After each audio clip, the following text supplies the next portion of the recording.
Hello, another matchup guide. This one is for the matchup for Blue Steel versus um, Amber Emeralds. And just to give you a sort of Blue Steel versus Amber Emeralds Lemon Lime deck, which is like the nickname, which utilizes the card Under the Sea. This is Shadow X's version, but there are lots of versions. A few cards that you might commonly see that aren't in this one is cards like the 1-drop Kida, so they can get the shift activated, and the 3-drop Ursula, so they can double sing Sudden Chill. But all the versions are great, and all the versions do the same thing. I think it's a really cool deck, and you might be seeing it at store champs. I've seen one so far.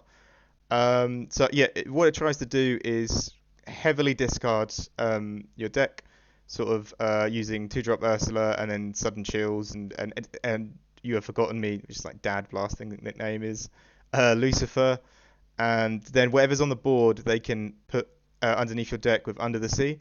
So it doesn't matter if you have ward, it doesn't matter how protected your characters are with evasive or ward or anything resist.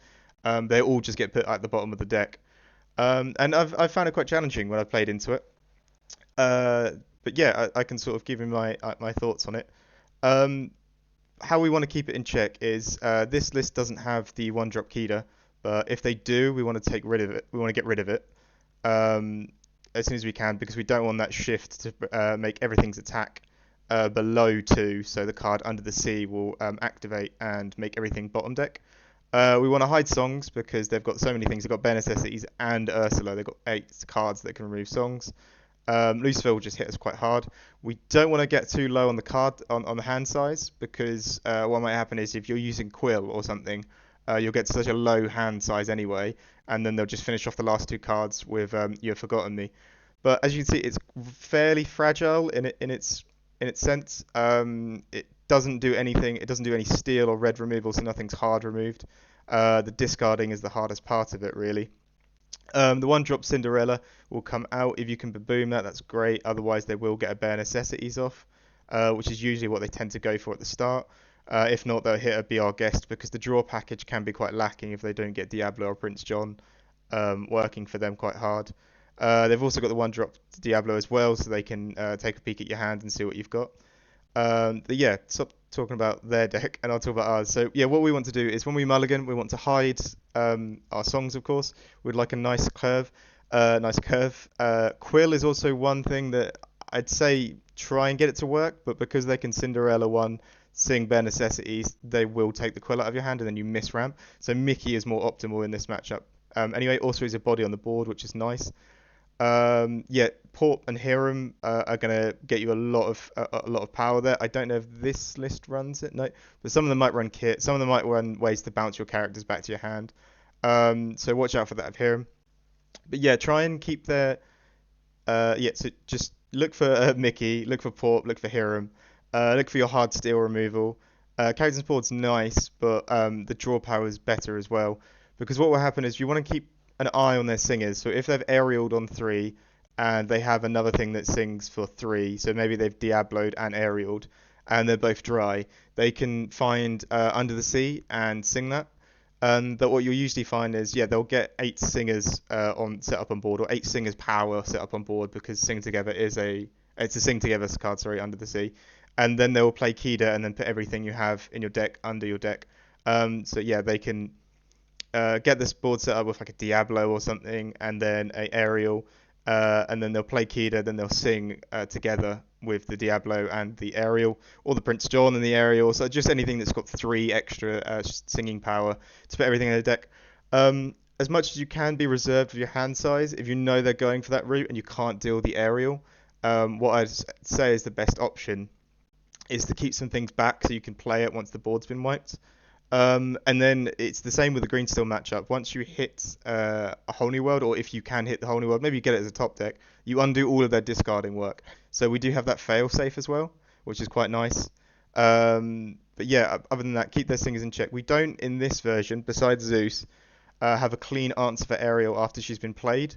But if I was going to mention this as well, if Mufasa and these decks that have Ariel come back, even Amber Steel songs, I'm not seeing it as much, but if all these decks come back that need an answer for Ariel, I think even Smash could be used again. I think Zeus does the job. It is a song, but I think it does the job. So higher counts of Zeus is probably going to be better.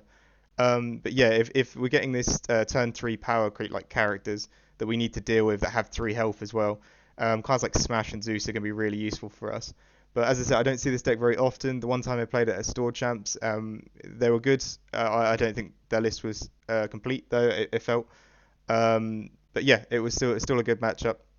And the discarding can come out of nowhere. Like I say, they can have a one drop Cinderella on board. Then they can do bare necessities, take a quill. Then they can play two drop Ursula, take one of your songs out of your hand, and then set up a three drop Ursula to sing double sing sudden chill.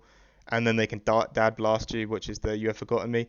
It will cost them a lot to do their discarding if they don't have a Prince John set up. They don't get the draw cards back.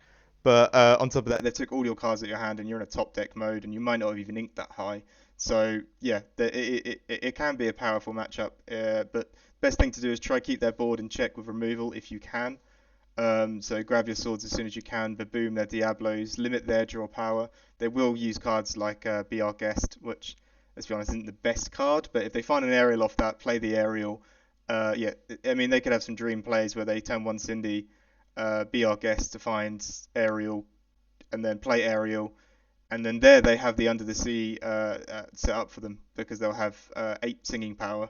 So yeah, just keep an eye on their singers, keep an eye on their hand size. Hide your songs for now, and hopefully you draw them at the appropriate time.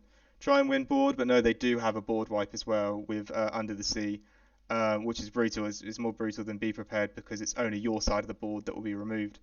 They won't have any way to touch a dime, so if you get to a point where you could somehow jimmy the dime out and then just dime tap whatever you find, that's great. But yeah, it's a strange matchup where Cogsworth isn't even safe. I mean, he doesn't even need the key to debuff to get the Under the Sea.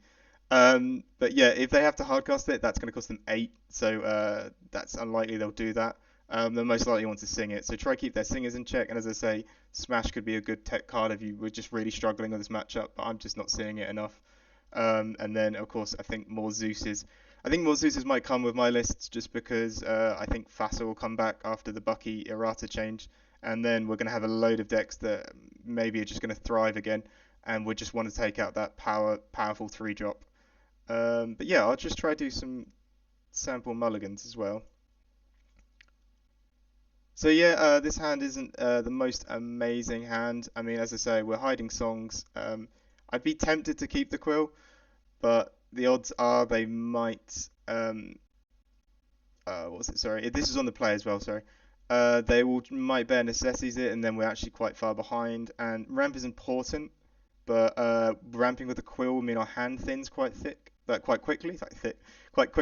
So yeah, it might be actually it might be best to keep it, and then if they turn one Cindy or turn one Diablo, um, then we know because sometimes they do even cast bare necessities on turn 2.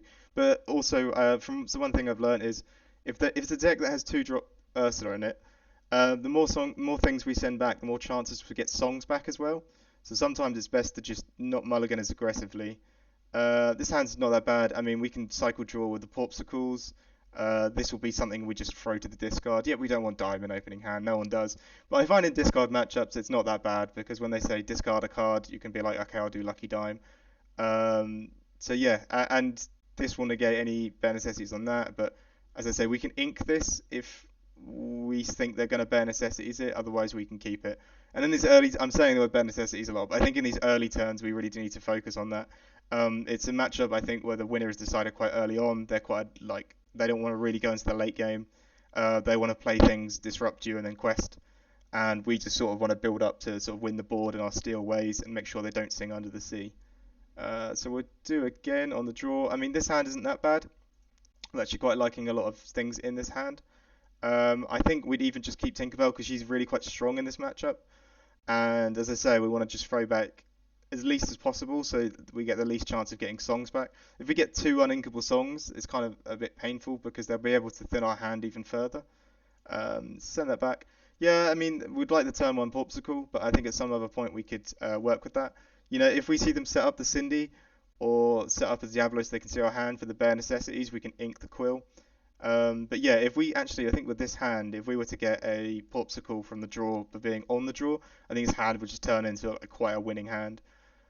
But yeah, so just major points is control the board with your steel stuff, draw a lot of cards with Hiram, but remember under the sea, count their singers, count that they can sing at 8 with dried singers. But if not that, they might just have a really good play and just take you out. But it can be a hard matchup. It can be a simple one. Babooms on the Diablos is better because they do play Hidden Cove, but I feel the way they have it, they won't be able to get it out as quickly. Some of them, okay, I could be going mad with this, but some of them will play the draw heal packages, like Rapunzel and stuff. I could be mad. I think that's not the Grace play because a lot of their characters don't have a lot of health to begin with.